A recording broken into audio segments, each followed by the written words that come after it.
கன்னியாகுமரி மாவட்டம் களியக்காவிளை அருகே 8 வருடங்களுக்கு முன்பு கள்ளக்காதலனுடன் இணைந்து கணவரை அடித்து கொலை செய்துவிட்டு தூக்கில் தொங்கி தற்கொலை செய்து கொண்டதாக நாடகமாடிய மனைவி போலீசாரால் கைது செய்யப்பட்டிருக்கிறார். தகாத உறவில் அரங்கேறிய கொடூர கொலை அம்பலமானது எப்படி?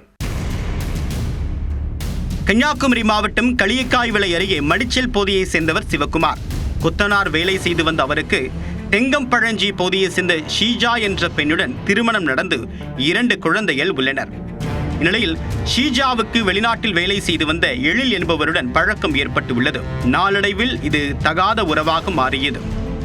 வெளிநாட்டிலிருந்து சொந்த ஊருக்கு திரும்பிய எழில் சிவகுமார் வீட்டில் இல்லாத நேரங்களில் ஷீஜாவுடன் நெருக்கமாக இருந்து வந்துள்ளார். நாளடைவில் இருவரும் ஒருவரை விட்டு ஒருவர் பிரிய மனமில்லாமல் சேர்ந்து வாழ இடையூறாக இருக்கக்கூடிய கணவர் சிவகுமாரை கொலை செய்ய சதித்திட்டம் தீட்டியுள்ளனர். அதன்படி கடந்த 2017 ஆண்டு அக்டோபர் மாதம் 14ஆம் தேதி எழிலை வீட்டிற்கு வர வைத்து கணவர் சிவகுமாரை அடித்து காயப்படுத்தி தலையணை கொண்டு மூச்சை அடக்கி கொலை செய்துள்ளார். பிறகு கணவரின் உடலை தூக்கில் தொங்கவிட்டு அவர் தற்கொலை செய்து கொண்டதாக கூறி அக்கம் பக்கத்தினரை நம்ப வைத்துள்ளார். அந்த நேரத்தில் யாரும் புகார் தெரிவிக்காததால் போலீசார் சந்தேக மரணமாக வழக்கு பதிவு செய்து உடலை உறவினர்களிடம் ஒப்படைத்தனர்.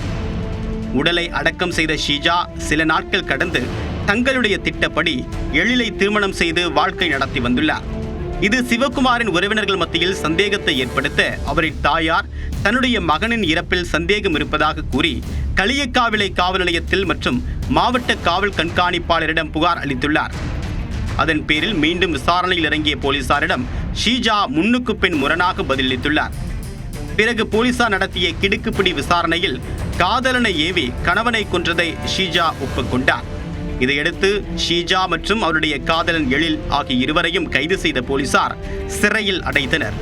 8 வருடங்களுக்கு பிறகு கள்ளக்காதல் விவகாரத்தில் கணவரை கொலை செய்த வழக்கில் மனைவி உட்பட கள்ளக்காதலன் கைது செய்யப்பட்ட சம்பவம் கன்னியாகுமரியில் பெரும் பரபரப்பை ஏற்படுத்தியுள்ளது.